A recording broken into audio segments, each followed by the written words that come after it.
नमस्कार, जय हिंद। स्वागत है आपका स्टडी लवर्स फैमिली में। और आज के इस वीडियो में हम राष्ट्रीय उद्यान एवं अभयारण्य को डिस्कस करेंगे। साथ ही साथ जो IUCN की संकटग्रस्त प्रजातियां हैं उनके बारे में पढ़ेंगे और बायोस्फीयर रिजर्व को हम डिटेल में पढ़ेंगे।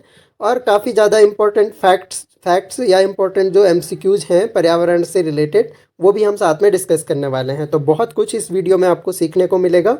शुरू कर लेते हैं। सबसे पहले राष्ट्रीय उद्यान एवं अभयारण्य से। तो सबसे पहले विश्व विरासत संधि जो है, कुछ उद्यान ऐसे हैं जिनको यूनेस्को की वर्ल्ड हेरिटेज साइट में शामिल किया गया है, उनके बारे में देख लेते हैं। जो विश्व विरासत संधि है, यह संधि पर्यावरणीय स्थल के संरक्षण से संबंधित है, जिस पर भारत ने 18 अक्टूबर 1976 को हस्ताक्षर किए थे। तो ये बात ध्यान रखनी है कि यूनेस्को की जो विश्व विरासत संधि है उस पर भारत ने 18 अक्टूबर 1976 को हस्ताक्षर किए। अब इसमें जो है भारत के 7 स्थानों को वैश्विक महत्व के स्थल के रूप में चिन्हित किया गया है। और इनमें कौन कौन से हैं ये देख लेते हैं। सबसे पहला है केवलादेव राष्ट्रीय उद्यान, जो कि आपके राजस्थान में है, केवलादेव राष्ट्रीय उद्यान। और सुंदरबन राष्ट्रीय उद्यान, जो कि वेस्ट बंगाल में सुंदरबन रीजन में पड़ता है। मानस राष्ट्रीय उद्यान आपका असम में हो गया। काजीरंगा भी आपका असम में हो गया। और नंदा देवी राष्ट्रीय उद्यान, ये आपके उत्तराखंड में है। और पश्चिमी घाट जो है, ये पश्चिमी घाट जो आपका केरला वाला रीजन है, उधर से पश्चिमी घाट ये राष्ट्रीय उद्यान वहाँ पर है। ग्रेट हिमालयन नेशनल पार्क जो है ये HP में है। तो ये ध्यान रखने हैं, ये जो है साथ के साथ जो है यूनेस्को की वर्ल्ड हेरिटेज साइट्स में शामिल हैं। आगे देखते हैं रामसर आर्द्रभूमि संधि। तो रामसर आर्द्रभूमि संधि जो है ये आर्द्रभूमि से रिलेटेड है, यानी वेटलैंड के संरक्षण से रिलेटेड है। आर्द्रभूमि को वेटलैंड भी हम कहते हैं। तो वेटलैंड के संरक्षण से रिलेटेड है रामसर आर्द्रभूमि संधि। यह आर्द्रभूमि के संरक्षण के लिए की गई संधि है, जिस पर 1 फरवरी 1982 को हस्ताक्षर किए भारत ने। तो ये ध्यान रखना है, आर्द्रभूमि संधि पर 1 फरवरी 1982 को भारत ने हस्ताक्षर किए। इनमें कौन कौन से हैं वो इंपॉर्टेंट पढ़ लेते हैं। सबसे पहला चिल्का झील, जो कि ओडिशा में स्थित है। केवलादेव राष्ट्रीय उद्यान भी है, इसमें राजस्थान में है। बुलर झील जो है जम्मू कश्मीर में। हरिके आर्द्रभूमि क्षेत्र जो है ये पंजाब में पड़ता है। लोकटक झील आपकी मणिपुर में है, ये ध्यान रखना है आपको। इसके अलावा सांबर झील जो हो गई, सांबर झील आपकी राजस्थान में है। भोज आर्द्र भूमि क्षेत्र ये आपका मध्य प्रदेश में है। और डोपोरो झील जो है आपकी ये असम में है, तो ये ध्यान रख सकते हैं। इसके अलावा अष्टमुद्दी झील जो है केरला की हो गई। भितरकणिका राष्ट्रीय जो है ये आपका उड़ीसा में स्थित है। कंजली झील जो आपकी पंजाब में है। सस्टम झील केरला में है। सुरिन सागर मानसर झील जो है ये जम्मू कश्मीर में स्थित है। वेम्बनाड झील जो है फेमस है केरला की, पूछ ली जाती है कि ये कहाँ पर स्थित है। पोंग बांध झील जो है हिमाचल प्रदेश में है। पॉइंट क्लाइमर जो है आपका तमिलनाडु में स्थित है। आगे देखिए कोलेरू झील आंध्र प्रदेश हो गई। और पूर्वी कलकत्ता आर्द्रभूमि ये पश्चिमी बंगाल में हो गया। रोपड़ झील आपकी पंजाब में स्थित है। छोमोरारी ये जम्मू कश्मीर में है। और ऊपरी गंगा जो है ये उत्तर प्रदेश में है। तो ये रीजन है जो वेटलैंड से रिलेटेड है। इसके अलावा रुद्रसागर झील आपकी त्रिपुरा में हो गई। रेणुका झील हिमाचल प्रदेश की हो गई। होकेटा जो है जम्मू एंड कश्मीर। और चंद्रताल भी जो है जम्मू एंड कश्मीर। तो ये आर्द्रभूमि संरक्षित क्षेत्र हैं। इनमें करंट जो अपडेट है वो आपको यहाँ से ध्यान रखनी है कि आज भारत ने आज़ादी के 75वें वर्ष में देश के 13,26,677 हेक्टेयर क्षेत्र को कवर करने वाले कुल 75 रामसर स्थलों को बनाने के लिए रामसर स्थलों की सूची में 11 और आर्द्रभूमि को शामिल किया है। तो 11 और नई आर्द्रभूमि को शामिल किया है 75वीं वर्षगांठ के उपलक्ष्य में। 11 नई साइटों में जो है तमिलनाडु में 4 हैं, उड़ीसा में 3 हैं, जम्मू कश्मीर में 2 हैं। ये डेटा थोड़ा सा ध्यान रखना पड़ेगा, क्योंकि पूछ लिया जाता है कि कितनी जो है जम्मू कश्मीर की हैं, तो 2 है। मध्य प्रदेश और महाराष्ट्र में एक एक साइट शामिल है। इन स्थलों के पदनाम से आर्द्रभूमियों के संरक्षण और प्रबंधन और उनके संसाधनों के विवेकपूर्ण उपयोग में मदद मिलेगी। ये भूमियाँ जो है आर्द्रभूमि संरक्षण क्षेत्र में शामिल होने से इनके संरक्षण पर मदद मिलेगी। भारत 1971 में रामसर ईरान में हस्ताक्षरित रामसर कन्वेंशन के अनुबंध पक्षों में से एक है, यानी इसके अनुबंधित जो पक्ष हैं अलग अलग देश, उनमें से भारत एक है। भारत ने 1 फरवरी 1982 को इस पर हस्ताक्षर किए थे। 1982 से 2013 के दौरान कुल 26 साइटों को रामसर साइटों की सूची में जोड़ा गया था। 1982 से 2013 तक केवल 26 साइटें थी। हालांकि 2014 से 22 तक जो है उनकी संख्या बढ़ गई और रामसर साइटों की सूची में 49 नए आर्द्रभूमि क्षेत्र जोड़े गए। अब आगे ये ध्यान रखना है कि वर्ष 2022 में कुल 28 स्थलों को, केवल 2022 की बात कर रहे हैं, रामसर स्थल घोषित किया गया है। रामसर प्रमाण पत्र पर अंकित पदनाम की तिथि के आधार पर इस वर्ष 2022 की संख्या 19 तथा गत वर्ष 2021 की संख्या 14 है। तो 2021 की कुल संख्या 14 है और 2022 की 19 है, तो ये ध्यान रखना है। अब हम देख लेते हैं संकटग्रस्त जातियां क्या होती हैं। तो संकटग्रस्त जातियां जो संकट की दृष्टि से जीवों तथा पौधों की दुर्लभ जातियों को IUCN का फुल फॉर्म आपको यहाँ पर जरूर ध्यान रखना है, international union for conservation of natural resources. तो ये IUCN का फुल फॉर्म हो गया। इन्होंने वर्गीकृत किया है संकटग्रस्त जातियों को। अब खतरे की गंभीरता के आधार पर संकटग्रस्त जातियों को निम्न वर्गों में बांटा गया है। तो अलग अलग वर्ग इसमें रखे गए हैं। सबसे पहला है विलुप्त जातियां, या इनको एक्सटिंक्ट स्पीसीज भी कहते हैं। जीवों की ऐसी जातियां हैं जो अब पृथ्वी पर जीवित अवस्था में नहीं पाई जाती है, यानी पूरी तरह से जो विलुप्त हो चुके हैं, जैसे डायनासोर हो गया और डोडो पक्षी हो गया। ये क्या है, पूरी तरह से जीवित अवस्था में अब पृथ्वी पर नहीं पाई जाती हैं, तो इसलिए ये एक्सटिंक्ट स्पीसीज या विलुप्त जातियां के विलुप्त जातियों में इनको रखा गया है। दूसरा जो टाइप है वो है संकटापन्न जातियां, या इनको इंडेंजर्ड स्पीसीज कहते हैं। तो इंडेंजर्ड स्पीसीज, यहाँ से क्वेश्चन जरूर बनते हैं कि इंडेंजर्ड स्पीसीज में कौन शामिल है, या इंडेंजर्ड स्पीसीज में कौन सी जातियां आती हैं।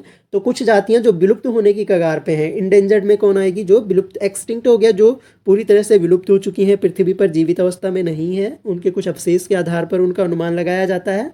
लेकिन संकटापन्न या फिर इंडेंजर्ड स्पीसीज वे हैं जो जातियां विलुप्त होने की कगार पर हैं। इनकी संख्या बहुत कम हो गई है, जो लगभग विलुप्त होने की कगार पर हैं। यदि तत्काल कोई रक्षात्मक उपाय नहीं किए गए तो ये जातियां भी विलुप्त हो जाएंगी, जो इंडेंजर्ड स्पीसीज हैं। ग्रेट इंडियन बस्टर्ड हो गया, बाघ हो गया, कस्तूरी मृग हो गया, कस्तूरी मृग हो गया। तो ये क्या है, ये एक तरह से इंडेंजर्ड स्पीसीज के अंदर शामिल की गई है। इसी के साथ में दुर्लभ जातियां जो रेयर स्पीसीज हैं, बहुत रेयर देखने को मिलती हैं। इन जातियों की संख्या विश्व में बहुत कम है।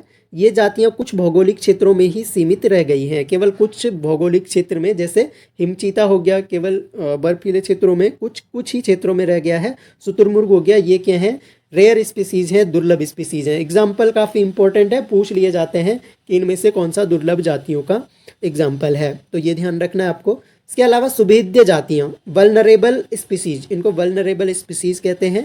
और ये वे जातियाँ हैं जो वर्तमान समय में खतरे से बाहर हैं, पर यदि इन्हें अभी से संरक्षित नहीं किया गया तो भविष्य में विलुप्त हो सकते हैं। तो ऐसी जातियाँ क्या हैं, वल्नरेबल हैं या फिर सुभेद्य हैं। इसके उदाहरण देख सकते हैं, लंगूर हो गया, चिंकारा हो गया, एंटीलोप एक्सेट्रा हो गया। तो ये आपको ध्यान रखना एग्जाम्पल सुभेद्य जातियों के, लंगूर, चिंकारा, एंटीलोप आदि।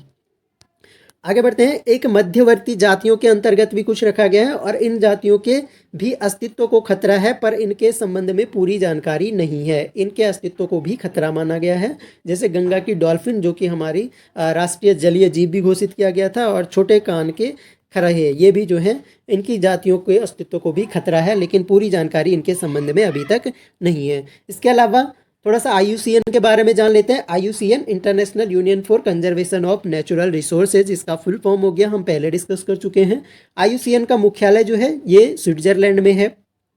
इसके अलावा यहाँ पर दो चीज़ें ध्यान रखनी है, एक होती है IUCN की रेड डेटा बुक और एक होती है ग्रीन डेटा बुक। तो पहले रेड डेटा बुक को देख लेते हैं। रेड डेटा बुक जो है IUCN की, इस पुस्तक में विभिन्न जातियों के जीव तथा पौधे जिन पर अस्तित्व का संकट है के नाम दर्ज किए जाते हैं। तो रेड डाटा बुक में क्या होता है, वे जातियां जिनके अस्तित्व को खतरा है उनके नाम जो है रेड डाटा बुक में दर्ज किए गए हैं। इसके अलावा ग्रीन डाटा बुक में जो दुर्लभ, जो रेयर जातियां हमने देखी थी, रेयर जो हैं, जैसे शुतुरमुर्ग हो गया, इनका लेखा जोखा आपको ग्रीन डाटा बुक में मिलता है। तो रेड डाटा बुक और ग्रीन डाटा बुक दोनों को आपको ध्यान रखना है। इसके अलावा अब आते हैं हम राष्ट्रीय उद्यान जो है हमारे पास कुल लगभग 112 है। वन्य प्राणी शरण स्थल जो है 515 है। ये मोटा मोटा डेटा है, और हाल ही में जुड़ते रहे हैं तो उससे भी फर्क पड़ जाता है।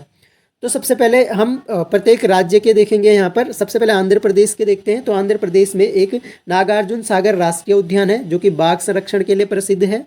कोलेरू झील जो है राष्ट्रीय उद्यान है, ये पक्षी संरक्षण के लिए है। श्री वेंकटेश्वर राष्ट्रीय उद्यान बाघ संरक्षण के लिए है, और महावीर हरिना वनस्थली, ये राष्ट्रीय उद्यान भी, ये 4 राष्ट्रीय उद्यान हो गए आपके आंध्र प्रदेश के। तो ये आपको यहाँ पर ध्यान रखने हैं। अगला जो है अरुणाचल प्रदेश के देख लेते हैं। सबसे पहले नामदफा राष्ट्रीय उद्यान। नामदफा राष्ट्रीय उद्यान काफ़ी फेमस है, पूछ लिया जाता है इससे बार बार क्वेश्चन। तो ये किसके लिए प्रसिद्ध है? बाघ संरक्षण के लिए प्रसिद्ध है, अरुणाचल प्रदेश में स्थित है।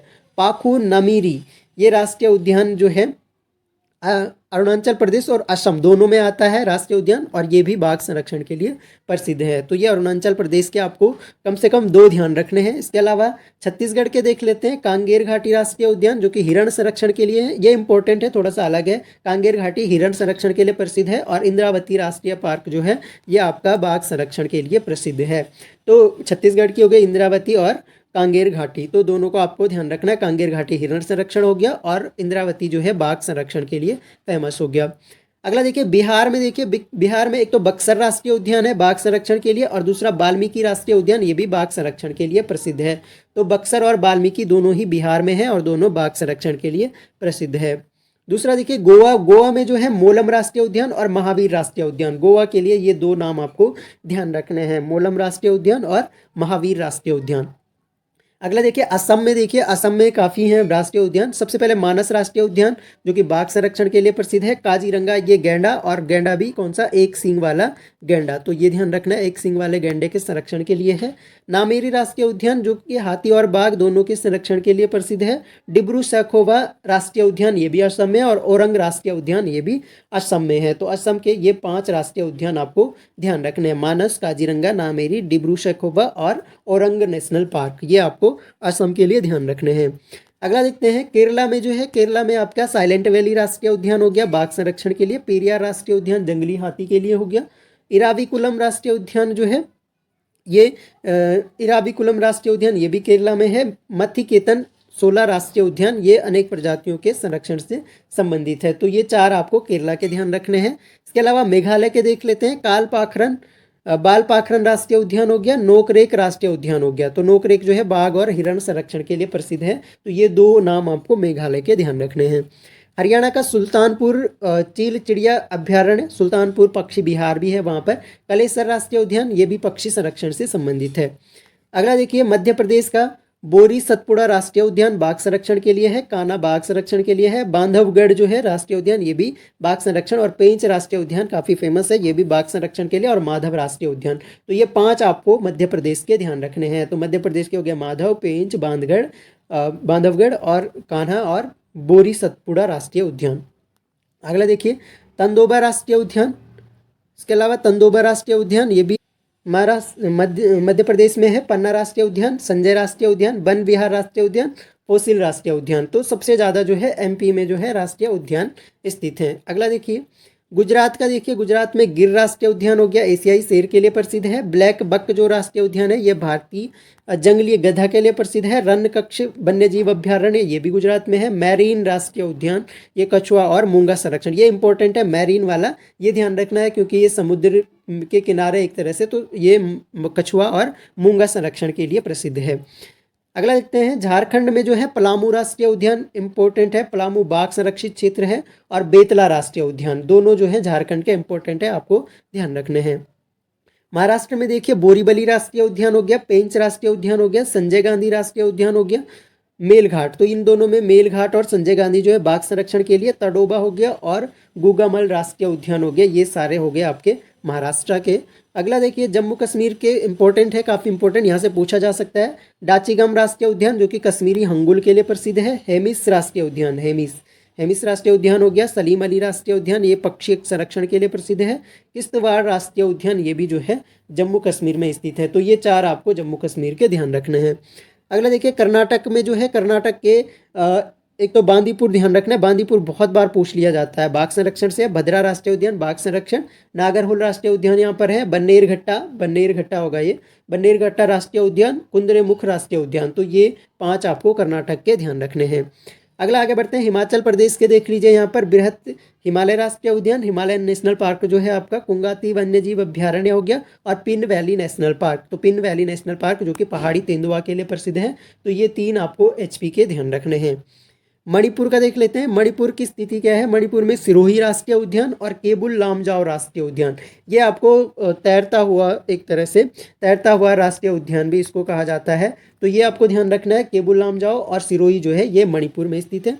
तमिलनाडु को देख लेते हैं, मुंडानथुराई राष्ट्रीय उद्यान, मुदुमलाई राष्ट्रीय उद्यान, मुद्दुमलाई राष्ट्रीय उद्यान है ये, मुद्दुमलाई राष्ट्रीय उद्यान, गल्फ ऑफ मन्नार राष्ट्रीय उद्यान, यहाँ पर व्हेल, डुगोंग, डुगोंग एक तरह से समुद्री गाय होती है, डुगोंग संरक्षण और व्हेल संरक्षण के लिए। डुगोंग क्या है, एक समुद्री गाय है, ये ध्यान आपको रखना है, समुद्री गाय जो है ये डुगोंग है। तो डुगोंग संरक्षण के लिए गल्फ ऑफ मन्नार राष्ट्रीय उद्यान, गिंडी राष्ट्रीय उद्यान भी तमिलनाडु में है, इंदिरा गांधी राष्ट्रीय उद्यान और मुकुति राष्ट्रीय उद्यान। तो ये आपके तमिलनाडु के ध्यान रखने हैं, किसी भी राष्ट्रीय उद्यान को पूछ लिया जाता है परीक्षाओं में।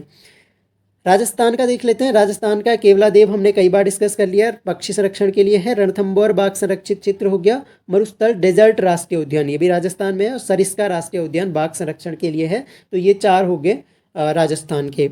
अगला देखिए, उत्तर प्रदेश के 2 आपको ध्यान रखने हैं, दुधवा और नवाबगंज, और एक जो है दुधवा बाघ संरक्षण के लिए और नवाबगंज राष्ट्रीय उद्यान पक्षी संरक्षण के लिए है। इसके अलावा ओडिशा का देख लेते हैं, ओडिशा का देख लीजिए, यहाँ पर गहीरपाठा वन्यजीव अभ्यारण्य जो कि हरा कछुआ संरक्षण के लिए है, सिमलीपाल राष्ट्रीय उद्यान बाघ संरक्षण के लिए हो गया, और भीतरकनिका राष्ट्रीय उद्यान जो है मगरमच्छ संरक्षण के लिए है। तो ये ओडिशा के आपको 3 ध्यान रखने हैं, गहीरपाठा, सिमलीपाल और भीतरकनिका राष्ट्रीय उद्यान। पश्चिम बंगाल के देख लेते हैं, बुक्सा राष्ट्रीय उद्यान हो गया और सुंदरबन राष्ट्रीय उद्यान अभी हमने डिस्कस किया, ये दोनों बाघ संरक्षण के हो गए, और गोरुमारा राष्ट्रीय उद्यान आपको ध्यान रखना है। अपना उत्तराखंड का देख लेते हैं, उत्तराखंड का जिम कार्बेट नेशनल पार्क हो गया बाघ संरक्षण, राजाजी राष्ट्रीय उद्यान हो गया, ये मेनली एक तरह से हाथी, यहाँ पर हाथी संरक्षण के लिए है। फूलों की घाटी राष्ट्रीय उद्यान, ये कस्तूरी मृग संरक्षण के लिए प्रसिद्ध है। गंगोत्री राष्ट्रीय उद्यान और नंदा देवी राष्ट्रीय उद्यान, तो ये 5 राष्ट्रीय उद्यान आपको उत्तराखंड के ध्यान रखने हैं। अगला देखिए, अगला हमारे पास है नागालैंड। नागालैंड का एक नाम आपको ध्यान रखना है, इंटक्की राष्ट्रीय उद्यान, तो ये पूछ लिया जा सकता है, इंपॉर्टेंट है, ये आपको ध्यान रखना है। नागालैंड में इंटक्की राष्ट्रीय उद्यान कहाँ स्थित है, नागालैंड में। मिजोरम का मुरलिन राष्ट्रीय उद्यान, डेम्फा राष्ट्रीय उद्यान और फांगतुई ब्लू माउंटेन राष्ट्रीय उद्यान, इनमें से डेम्फा जो है ये बाघ संरक्षण के लिए प्रसिद्ध है। अंडमान और निकोबार द्वीप समूह के देख लेते हैं, यहाँ पर देखिए, माउंट बैरियर राष्ट्रीय उद्यान, ये जैव मंडल आरक्षित क्षेत्र है, ये आपको ध्यान रखना है। सैंडल पीक राष्ट्रीय उद्यान, सैंडल पीक जो है वहाँ पर चोटी है एक अंडमान निकोबार द्वीप समूह की। कैंपबेल वे राष्ट्रीय उद्यान है, गलथिया राष्ट्रीय उद्यान है, महात्मा गांधी मैरीन राष्ट्रीय उद्यान है, रानी झांसी मैरीन राष्ट्रीय उद्यान है, और साउथ बटन आइलैंड राष्ट्रीय उद्यान है। तो ये नाम पूछ लिए जाते हैं कि साउथ बटन आइलैंड राष्ट्रीय उद्यान कहाँ पर स्थित है, तो अंडमान निकोबार द्वीप समूह के ये आपको ध्यान रखने हैं। अगला सिक्किम का आपको एक ध्यान रखना है, कंचनजंगा राष्ट्रीय उद्यान जो कि जैव मंडल आरक्षित क्षेत्र भी है, तो ये आपको ध्यान रखना है। पंजाब का अबोहर वन्यजीव अभ्यारण्य आपको याद रखना है। और भारत के अब हम देख लेते हैं जैव मंडल क्षेत्र। तो जैव मंडल क्षेत्र जो है भारत के, सबसे पहला नीलगिरी है जो कि केरल, कर्नाटक और तमिलनाडु में स्थित है। नंदा देवी है, नंदा देवी जैव मंडल आरक्षित क्षेत्र उत्तराखंड में स्थित है। नोकरेक जैव मंडल आरक्षित क्षेत्र जो है मेघालय में है। ग्रेट निकोबार या अंडमान निकोबार द्वीप समूह का हो गया। मन्नार की खाड़ी तमिलनाडु का, और मानस अभ्यारण्य, मानस राष्ट्रीय उद्यान एक तरह से ये आपका कहाँ हो गया, असम में हो गया। तो ये आपको ध्यान रखने हैं, ये क्या है, जैव मंडल आरक्षित क्षेत्र है। इसके अलावा सुंदरबन हो गया, सुंदरबन ध्यान रखना है, पश्चिम बंगाल में हो गया। सिमलीपाल ओडिशा में हो गया। डिब्रू सैखोवा असम अभी हमने डिस्कस किए थे ऊपर। देहांग देबोंग जो है अरुणाचल प्रदेश में है। देहांग देबोंग, देहांग जो है ब्रह्मपुत्र नदी को दिहांग कहा जाता है वहाँ पर अरुणाचल प्रदेश में, तो देहांग देबोंग अरुणाचल प्रदेश का हो गया। पंचमढ़ी जो है मध्य प्रदेश का हो गया। अगस्ता मलाई जो है ये आपका केरल का हो गया। तो ये आपको जैव मंडल आरक्षित क्षेत्र ध्यान रखने हैं। और इसके अलावा भी कुछ है, खंगन डेजांग कंचनजंगा का ही नाम है सिक्किम। अचान कुमार अमरकंटक ये मध्य प्रदेश छत्तीसगढ़ में फैला हुआ है। कच्छ का रण जो है ये गुजरात में स्थित है। कोल्ड डेजर्ट ये हिमाचल प्रदेश में है। और शेषाचलम ये आंध्र प्रदेश में, शेषाचलम ये ध्यान रखने आपको नाम, ये सारे क्या हैं, बायोस्फीयर रिजर्व हैं। अब कुछ इंपॉर्टेंट क्वेश्चन, इंपॉर्टेंट फैक्ट आपको ध्यान रखना है। सबसे पहला, भोपाल गैस त्रासदी 3 दिसंबर 1984 में मिथाइल आइसोसाइनाइड गैस का रिसाव हुआ था। तो MIC मिथाइल आइसोसाइनाइड जहरीली गैस होती है, इसका रिसाव हुआ था जिससे भोपाल गैस त्रासदी हुई थी 3 दिसंबर 1984 को।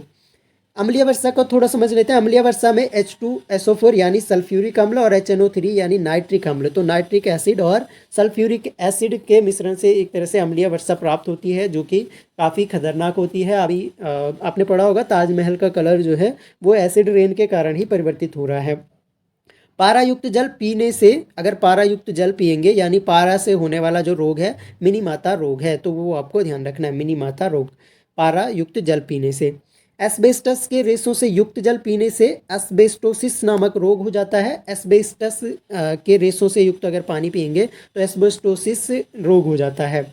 इसके अलावा पेयजल में आर्सेनिक की अधिकता अगर होती है तो ब्लैक फुट नामक रोग हो जाता है। नाइट्रेट की अधिकता से ब्लू बेमी सिंड्रोम तथा कैडमियम की अधिकता से इटाई इटाई रोग हो जाता है। तो यहाँ पर ये वेरी इंपॉर्टेंट है, यहाँ से आपको एक क्वेश्चन पक्का एग्जाम में देखने को मिलेगा कि आर्सेनिक की अधिकता से ब्लैक फुट का रोग होता है, नाइट्रेट की अधिकता से ब्लू बेबी सिंड्रोम हो जाता है और कैडमियम की अधिकता से इटाई इटाई रोग हो जाता है। इसके अलावा सागर के तटवर्ती जलीय भाग में खनिज तेल के रिसाव से उत्पन्न ऑयल स्पिल्स के कारण सागरीय जीव मर जाते हैं। सागर के तटवर्ती जलीय भागों में अगर खनिज तेल का रिसाव होगा तो वहाँ पर क्या हो जाएगा, ऑयल स्पिल्स जो है वो सागरीय जीव मर जाते हैं वहाँ पर ऑयल स्पिल्स के कारण।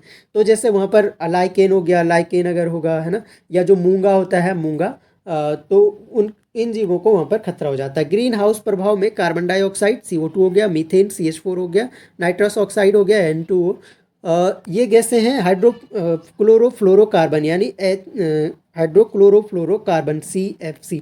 तो ये ध्यान रखना है, पर क्लोरो कार्बन तथा सल्फर हेक्साक्लोराइड। तो ये सब क्या है, ये ग्रीन हाउस प्रभाव में प्रयुक्त होने वाली गैसें हो गई।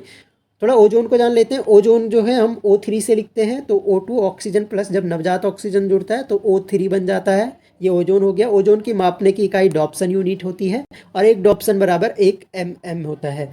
ओजोन परत को नुकसान पहुंचाने वाला जो है क्लोरोफ्लोरोकार्बन है CFC, ओजोन परत को जो सबसे ज़्यादा नुकसान पहुंचाता है। और ये CFC वही गैस है जो हम रेफ्रिजरेटर वगैरह में शीतलक के रूप में प्रयोग करते हैं।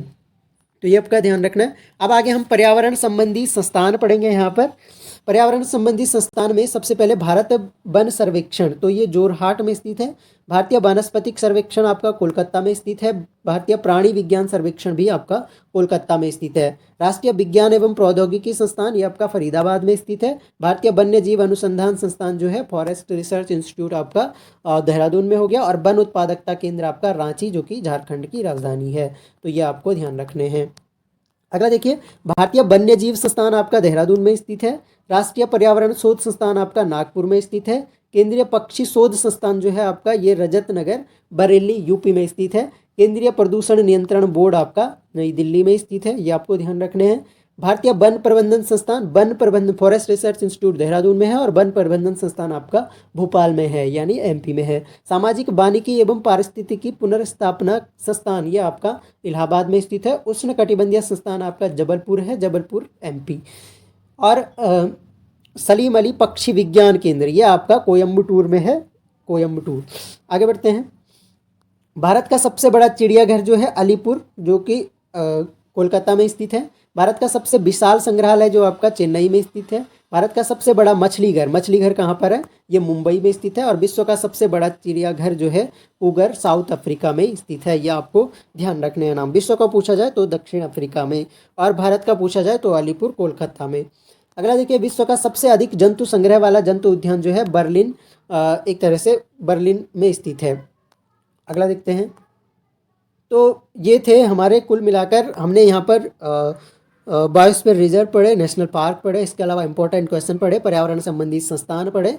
तो काफ़ी महत्वपूर्ण ये कॉम्पैक्ट क्लास हमने डिस्कस करी। सभी चीज़ों को यहाँ पर मिक्स करके लाया गया है। आई होप आप लोगों को परीक्षा में ये हेल्प करेगा वीडियो, और पसंद आता है तो लाइक शेयर जरूर करें। और thanks a lot for listening. मिलेंगे नेक्स्ट वीडियो में, तब तक के लिए जय हिंद।